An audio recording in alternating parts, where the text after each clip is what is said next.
미국의 고용 지표가 시장 예상을 완전히 뒤엎는 높은 숫자가 나왔는데요. 하지만 미국 금융시장은 주가와 달러 가치, 국채 가격이 모두 부진한 신흥국형 트리플 약세 현상이 나왔습니다. 이론적으로는 고용 지표가 좋다면 트리플 강세 현상이 나와도 이상하지 않았는데 왜 그렇지 못하느냐. 이 부분을 아는 게 지금 시장을 아는 핵심이 되겠죠. 아는 것이 힘입니다. 도움 말씀에 한상춘 한국경제신문 논설위원 자리에 있습니다. 안녕하십니까? 네, 안녕하십니까? 자, 위원님, 간밤 글로벌 증시 새로운 내용이 많이 나왔는데 투자자들한테는 어떤 부분이 중요할까요? 네, 증시에 미치는 영향이 굉장히 많았어요. 변수들이 오늘은 유난히 많았었는데요.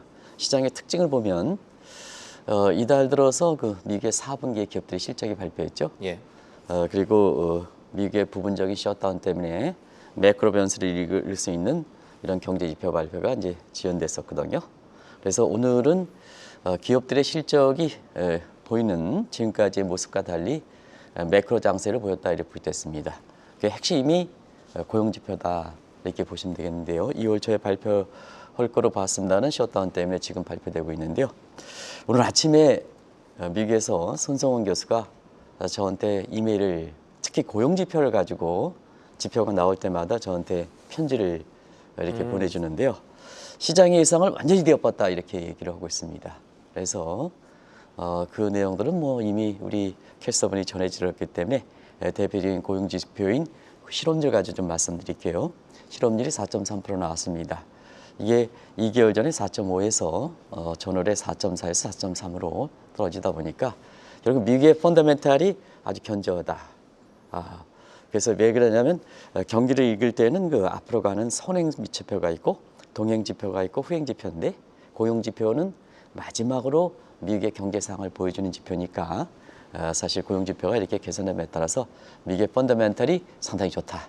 그래서 트럼프 대통령조차도 본인이 저금리 이렇게 주장하다가 사실 고용 지표가 이렇게 좋으니까 고용 지표에 대해서 이례적으로 경제가 좋다고 코멘트가 나오는 상황이에요. 그럼 당신이 주장했던 저금리는 어떻게 될 것이냐. 고용 지표가 좋게 나오면 저금리는 좀 가능성이 줄어드는 거 아니겠습니까? 근데 오늘 그 시장에서 보면 이렇게 오랜만에 매크로 장세가 나왔는데도 불구하고 3대 지수가 떨어졌습니다. 그리고 달러 가치도 뭐 96불에 막판에 그 엔달러 환율이 저가 매수가 들어오면서 엔달러 환율이 153엔, 달러 인덱스가 조금 올라가는 모습을 보였었고 국채 가격은 떨어졌습니다. 그래서 전체적으로 보면 경기 후행의 마지막으로 보여주는 지표가 좋게 나왔는데도 불구하고 이론적으로 보면 트리플 강세가 나오는 것이 과거의 모습인데 여기서 트리플 강세에는 주식도 좋고 그다음에 채권도 좋고 그리고 지금처럼 에브리싱 해서 디베이스먼트 할 때는 국채 가격도 좋아야 되거든요. 근데 트리플 약세 현상이 나오다 보니까 이런 현상이 올해 들어서 한번 지적해 드렸습니다는 최근에 제가 이게 표현을 쓰는 게 아니라 미국에서 보면 가장 미국의 자산시장 관련해서 선진국형 트리플 약세 현상이 이렇게 자주 발생한다 하는 측면에서 이코노미에서는 이 현상을 중시해서 The Age Treacherous Dollar라 해서 달러 배신의 시대가 온다 하는 이런 표현으로 영계 경제 주간지에서 세계에서 가장 신뢰가 높은 이러한 이코노미에서에서 앞으로 이렇게 미국의 자산시장에서 근래에 보기 어려웠던 신흥국형 트리플 약세 현상이 자주 나타나는 것이 어떤 거냐 하는 측면에서 이런 그 달러 배신의 시대가 온다 하는 쪽으로 이렇게 얘기하는데요. 사실 오늘 그 달러 인덱스는 96 레벨대로 보합을 유지했습니다. 그런데 시청자 여러분, 우리도 그 다카이치 노미스가 과거 아베노미스와는 상당히 차이가 있습니다 하는 쪽도 이틀 전에 말씀드렸었는데요. 예. 그래서 많은 언론들이 다카이치 시대가 이렇게 돌아올 때는 엔저가 될 것이다 하는 그런 측면에서 다른 각도로 이렇게 말씀드린 적이 있어요. 분명히 다르다 하는 건데요. 오늘 엔달러 환율이 152엔, 장중엔 때는 152엔, 막판에 저가 매수비 들어오면서 153엔대로 갔습니다. 아마 금융시장에서 오늘 증시, 채권 뭐 이렇게 하면 엔달러 환율이 이렇게 많이 떨어진 것이 가장 이렇게 눈에 띈다 이렇게 보였습니다. 결과적으로 보면 이렇게 그 환율 같은 경우는 지금처럼 환차라든가 금리 차에서 이렇게 주도가 되는 글로벌 자금 추세에서 보면 앞으로 달러 배신의 시대가 온다 할 때는 머니 무브 현상이 나타난다. 그런 측면에서 셀 아메리카가 글로벌 자금의 달러 배신과 함께 추세가 변하면 그레이트 아메리칸 엑서스 이런 쪽으로 악화되는 것이 아니냐 하는 각도에서 지금의 미국 시장이 하나의 변곡점을 맞고 있다 하는 것을 말씀드리겠습니다. 말씀하신 대로 오늘 미국 금융시장에서 신흥국형 트리플 격세 현상 가운데 이 나타난 가운데 엔달러 환율 문제가 좀 눈에 띄는데 이 배경이 뭘까요? 네, 사실 많은 사람이 이제 다카이치가 압승하고 아베파에 뒷받침되기 때문에 아베노믹스를 추진하는 상태에서 이렇게 아베노믹스에 따라서 이 시장에 영향할 때는 엔저 문제를 많이 거론됐어요. 근데 물론 이틀 전에 다른 형태가 됐다는 측면에 그 자막을 그대로 가져왔는데요. 다카이치 노미는 아베노믹스와 분명히 차이가 있다는 것도 말씀을 드렸습니다. 왜냐하면 아베노믹스는 저금리 엔저 추진은 통화정책이 추가됐는데 사실은 다카이치 노믹스는 아베노믹스와 달리 재정정책이 추가된다 하는 것을 말씀드렸습니다. 그 재정정책에서 여러 가지 차이가 있는데요. 그 중에 하나가 아베노믹스는 엔저를 추진하고 소비세를 인상했는데 이거는 소비세를 감면한다 하는 측면이 오히려 트럼프노믹스와 마찬가지로 소득세, 법인세 내리고 그다음에 재정 지출에서는 팽창적으로 짜고 이거와 비슷하다는 측면에서 오히려 그 아베노믹스보다는 다카이치노믹스는 트럼프노믹스와 비슷하다는 쪽도 말씀을 드렸는데요. 그러다 보니까 오늘 엔달러 환율이 이렇게 많이 떨어지다 보니까 결과적으로 트럼프와 다카이치 간에 황금 시대라고 이제 표현했죠. 아베와 트럼프 간에 이렇게 긴밀한 관계보다도 더 이렇게 긴밀한 황금 시대가 전개될 것이다 하는 것이 되는데요. 그런 측면에서 이런 가능성이 오늘 엔달러 환율이 떨어지는 과정에서 보여주는 것이 아닌가 생각합니다. 자, 다카이치가 들어오고서 압승하고 나서 트럼프 대통령이 곧바로 대미 투자를 왜 하느냐 굉장히 화냈던 걸로 알고 있습니다. 왜 그러냐면 시청자 여러분, 대미 투자 관련해서 일본은 합의가 내서 50일 이내에 이것을 이행시켜야 되거든요. 근데 다카이치가 합의가 되고 다음 달에 있는 한미 정상회담 앞두고 있는데요. 여기에 사실 50일이 지나거든요. 근데 지금까지를 보면 다카이치가 압승을 거둔 데는 스트롱 재팬을 주장했거든요. 스트롱 재팬을 주장하다 보니까 결과적으로 보면 대미 투자가 어려운 것이 아니냐. 실질적으로 보면 일본 내에서도 국익을 강조한다는 측면에서 사실 대미 투자에 대해서 부정적 시각을 갖고 있습니다. 그럼에 따라서 트럼프 대통령이 자기 자신의 어떤 성과 관련된 가장 그 최후의 보리라 하는 대미 투자 부분에 대해서 가장 쉬운 상대가 일본이고 특히 관세 협의 과정에서 가장 쉽게 대미 투자 관련해서 이렇게 합의했던 것이 일본 아니겠습니까? 근데 왜 투자를 안 했냐? 다른 국가의 대미 투자 관련해서 주주하는 것을 이끌기 위해서는 일본이 대미 투자를 해야 다른 때에 대미 투자를 지원시키는 국가에 왜 일본을 안 했는데 일본 했는데 당신들은 왜 안 했냐 하는 선도 기능을 할 수가 있는 거거든요. 그러다 보니까 트럼프 입장에서는 다카이치 정부가 자꾸 대미 투자에 대해서 지연시키는 문제에 대해서 화들짝 화냈다 이렇게 부르됐습니다. 그러다 보니까 다카이치 정부도 관세 협상 때문에 급파했죠. 급파해가지고 이 과정에서 오늘 금융시장에서 사실은 엔달러 환율이 이렇게 선거 전에 158엔이었습니다. 선거 후에 152엔대 오늘 장중에 150 마감에는 153엔대 이렇게 됐습니다. 이게 중심통화입니다. 달러도 중심통화, 엔화도 5대 통화입니다. 중심통화 간에 불과 3일 만에 사실 일요일이 끼었긴 했습니다는 이렇게 급락하는 것은 아주 이례적이다. 시장의 논리에서는 설명할 수 없다 하는 측면에서 다케이치와 트럼프 간에 이렇게 모종의 합의가 있는 게 아니냐 하는 측면에서 과거 우리가 한번 보겠습니다. 베센트 장관이 사실 한국의 원화가 저평가되어 있다 하는 발언과 함께 대미 투자 촉진 차원에서 한국도 화들짝 놀래서 한국의 김정관 산자부 장관이라든가 그다음에 여 통상교섭본부에서 급파해가지고 현상이 어떻게 되느냐 이런 쪽에 얘기했지 않습니까? 그런 과정에서 원달러 환율이 1,480원에서 1,329원까지 떨어진 적이 있습니다. 동일한 문제가 재판되고 있죠. 동일한 문제가 재판되는 상태에서 지금 트럼프와 다카이치 간에 시장에서 이해되지 못하는 엔화 강세 연장 문제 가지고 시장 외적인 측면에서 모종의 합의가 있는 것이 아닌가 하는 이런 쪽의 시각도 지금 외환시장에서 흘러나온다는 것을 말씀드리겠습니다.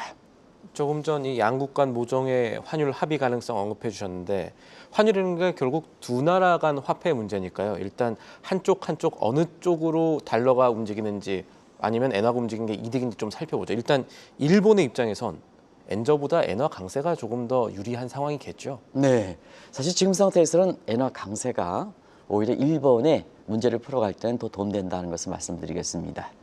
또 한 가지 말씀드리면 많은 국가들이 이제 선진국, 그것도 일본과 미국이다 이렇게 하면 시장 경제를 위해서 환율이 조정한 거로 나오고 있는데요. 그렇지 않습니다. 외환시장 역사에 1945년 브레튼 우즈 시스템부터 1976년 킹슨 체제에 의해 시장의 개입, 인위적으로 개입해서 목적을 달성한 다음은 개입 정도에서 가장 빈도수가 높은 것이 엔과 달러 관련의 환율입니다. 많은 시장에서 우리나라가 뭐 외환시장에 개입하면 왜 개입하느냐, 시장의 원리대로 들지 않느냐 이렇게 하는데 그렇지 않습니다. 국제 통화 역사에서 보면 엔달러 환율 간의 시장 개입 정도가 가장 강하다. 예. 빈도수가 가장 강하다는 것을 말씀드리겠는데요. 목적 달성을 위해서는 시장이 그 목적 달성하지 않으면 이 두 국가 간의 개입이라든가 합의해서 이것을 풀어낸다 하는 것을 말씀드리겠습니다. 자, 그런 상태에서 지금 다케이치는 어떤 상태인가? 일전에도 말씀드렸다시피 아베노믹스를 그대로 따라가지 않는다는 것도 말씀을 드렸습니다. 일주일 전에 다케이치가 압승을 거두고 난 이후에 왜 그럴까 하는 측면은 아베노믹스는 10년 정도 엔저를 지속했습니다. 효과 나느냐? 효과 그렇게 크지 않았습니다. 그러면 정책이 양면성이 있을 때는 항상 뭐냐? 부작용이 나타나는 거거든요. 수출 증대에 이어서 내수가 침체되지 않습니까? 엔저가 되면 수출은 증대할지 모르지만 사실은 엔저가 되면 내수는 더 악화되게 되는 거거든요. 그러면 엔저에 따라서 아베노믹스의 효과가 되려면 저희가 이제 2012년인가요? 2013년 한국경제TV에 송재조 사장이 있을 때 하마다 고이치 씨를 미 예일대에 해서 두 번에 걸쳐서 이 성장의 3대 축 뭐 이렇게 해서 아베노믹스를 가져가서 우리 이 국내 그 투자자라든가 CEO들한테 그 배경 같은 것 이런 것을 했는데요. 공개적인 전에 하마다 고이치와 얘기하면 분명히 그런 얘기를 했습니다. 그래서 사실 수출 증대 효과가 부작용의 측면에서 나타나는 내수의 억제 효과보다 클 가능성이 높다 하는 측면에서 최후의 보류 측면에서 부작용이 있지만 엔저 정책을 추진하는 거다 하는 것도 분명히 그때 당시에 하마다 고이치 씨의 아베노믹스를 이론적으로 얘기할 때 한국경제TV의 주최하는 회의에서도 한국의 CEO분들한테 얘기했거든요. 근데 문제는 수출 증대 효과가 내수의 억제 효과보다 크지 못했습니다. 그래서 경제 성장률이 이렇게 높게 나고 그러니까 부작용 측면에서 보면 내수가 좀 침체됐는데요. 자, 일본은 선진국입니다. 선진국 입장에서는 아무래도 경제 독립성이라든가 이런 측면에서는 일본이 내수장이 돼야 경제 안정성이 보장되는 거거든요. 예. 그러면 다케이치 정부는 일본 경제 스트롱 재팬을 주장합니다. 그러면 수출에 의존하는 것보다 내수를 확대시키는 것이 이게 스트롱 재팬의 안정성을 가져오는데 더 유리하거든요. 이거 지적하시는 분이 그렇게 많지는 않습니다. 다케이치 압승 이후에 일본인 퍼스트 정책, 재팬 스트롱 정책에서 내수가 중요하다. 지금처럼 외부에서 흔들 때는 그 완충 작전을 내수가 확보해야 되지 않느냐 하는 측면에서 결국 일본의 경기 회복을 위해서는 엔화 강세가 필요하다는 것을 말씀드리고 또 일본 국민들은 지금 CPI가 3%를 벗어났습니다. 이건 일본 국민 입장에서는 죽는 수준입니다. 일본은 저금리에 아주 익숙한 예. 저물가에 익숙한 국가들이거든요. 그래서 3%는 일본 국민 입장에서 인내하기 어렵다 하는 측면에서 죽는 수준이다. 그러면 뭐냐? 결과적으로 엔저가 되면 수입 물가 상승, 그 다음에 물가가 더 상승할 가능성이 있으니까 엔화가 강세가 돼야 되겠죠. 그리고 대미 투자를 이용하고 또 미국과의 이번에 환율 보고에서 지적한 것처럼 환율 관찰 대상으로 지정돼 있으니까 역시 미국과의 무역 흑자, 일본 입장에서 무역 흑자, 미국 입장에서는 대일 무역 적자를 줄여야 되는 이런 모습이거든요. 그래서 작년 12월 달 회의를 앞두고 다케이치 총리가 우에타의 금리 인상법에 대해서 묵시적으로 인정했던 겁니다. 근데 문제는 뭐냐? 12월 달에 금리를 올리고 나서도 엔달러 환율이 158엔대로 다시 올라가지 않습니까? 그래서 일본의 입장에서는 금리 인상을 통해서 엔화 강세를 해서 물가를 잡고 내수를 확대시키고 이런 정책이 이제 사실 일본이 가져갈 수 있는 건데 이거 일본 내부에서 지금 해결하지 못하고 일본이 금리를 계속해서 올리고 있는데 엔화는 거꾸로 약세가 되거든요. 그러다 보니까 미국과의 서로 협정을 통해서 일본에 갖고 있는 문제를 풀어가지 않겠느냐 하는 측면에서 오늘 엔달러 환율이 팍 떨어졌을 때, 엔화 강세일 때 시장에서 설명되지 않은 부분을 그런 쪽에서 좀 설명하고 있다는 것을 말씀드리겠습니다. 알겠습니다. 그러면 미국의 입장에서 일본의 엔화가 점점 올라가는 게 미국의 입장에서는 유리하게 생각할 수 있는 측면도 있겠습니까? 네. 사실은 이익도 시장 원리에서 설명되지 않을 때는 누차 말씀드렸다시피 과거의 레이건 정부 때라든가 이런 측면에서 보면 개입을 통해서 또 동맹과 협조를 통해서 이 문제를 풀어간다는 것은 시청자분도 한번 설명드린 적이 있습니다. 그런 측면에서 미국의 당면한 현안가 지금 여러 가지 현안이 있는데요. 결과적으로는 지금 시장에 의해서 트럼프의 목적대로 시장에 의해서 달성할 수 있는 수단이 지금 동맹국가의 이 관계라든가 이런 것 때문에 흐트러났기 때문에 이것이 시장에서 자연스럽게 균형 원리에서 해결할 수 있는 상황은 아니거든요. 그러는 과정에서 일본과 문제에 있어서는 지난번에 이 집권 위기에서도 우리 인위적으로 이걸 통해서 해결하겠다는 것이 레이트 체크 문제고요. 그럼 뭐 시청자 여러분 잘 아실 거로 생각하고 집권 일기에는 아베와 그다음에 트럼프 간의 금맥기칠한 골프채에 가지고 여러 가지 현안을 풀었다는 것도 잘 알고 있을 것일 겁니다. 그런 측면에서는 집권 위기 때 다케이치와 트럼프 간의 황금 시대를 구축한다. 아베보다 더 강한 황금 시대를 구축한다 하는 측면에서 여러 가지 두 국가가 갖고 있는 현안 문제에 있어서는 시장 원리에 설명되지 못하다 보니까 결과적으로 협정을 통해서 하지 않느냐. 근데 다음 달에 다케이치가 일본에 가면서 미국으로 가면서 정상회담이 예정돼 있거든요. 그런 과정에서는 지금 오늘 엔달러 환율이 푹 떨어진 것을 계기로 해서 엔화 강세를 내리기 위해서 1985년과 같은 이런 제2의 프라자 합의 이런 것이 오늘 환율이 급락함에 따라서 나오게 된다 하는 것을 말씀드리겠습니다.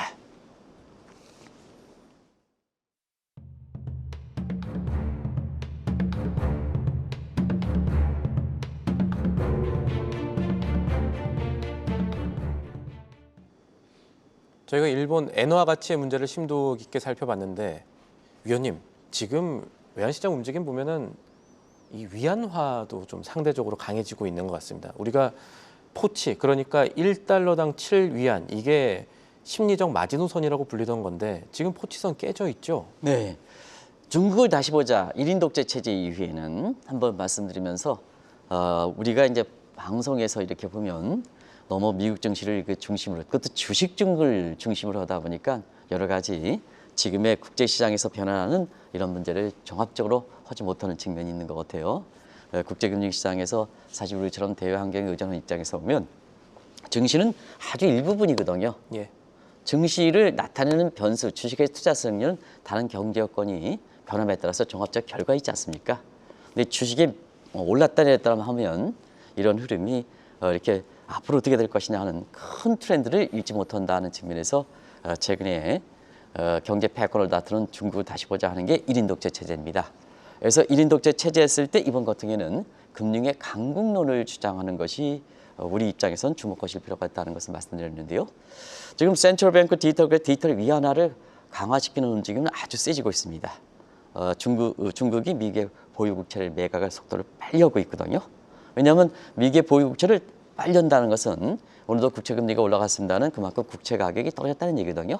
왜냐하면 센트럴뱅크 디지털 위안화의 견제로서 트럼프가 강조하는 것이 결과적으로 미국은 센트럴뱅크 디지털 커런시의 디지털 달러보다는 민간의 본인 자신의 달러 코인 완공돈도 있고 사실 민코인 문제도 있기 때문에 주도권을 흡수하겠다는 얘기거든요. 그게 이제 스테이블 코인법이죠.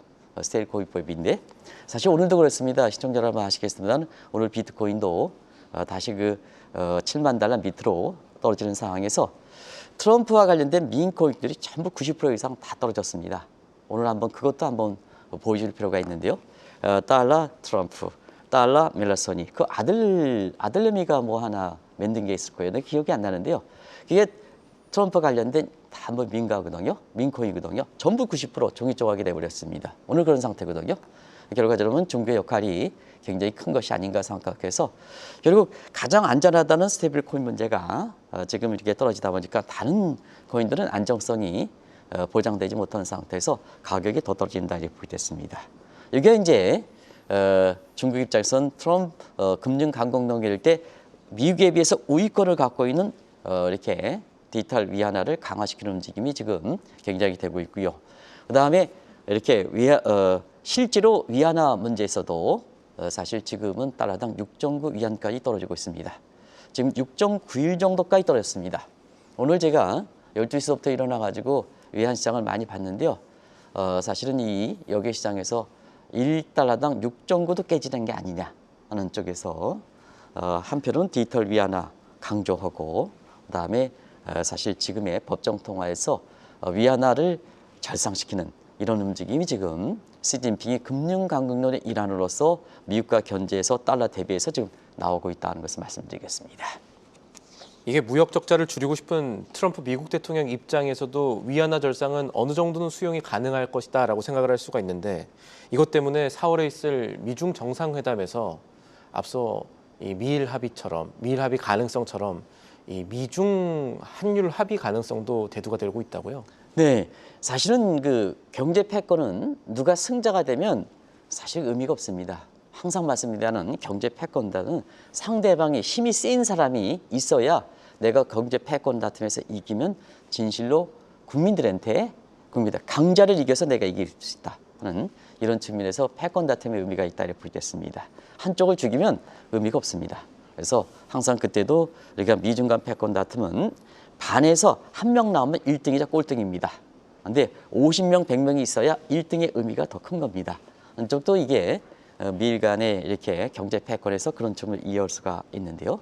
지금 트럼프 입장에서는 중간선거 앞두고 지금 여러 가지로 트럼프에 대해서 트럼프가 흔들리는 양상을 좀 보이고 있는데요. 이전에 트럼프와 관련돼서 주변에 그 아첨하는 사람들에 대해서 4가지 부류를 얘기했어요. 시청자분이 특히 회장님들이 야 그거 뭐 굉장히 괜찮다고 이렇게 말씀하셨어요.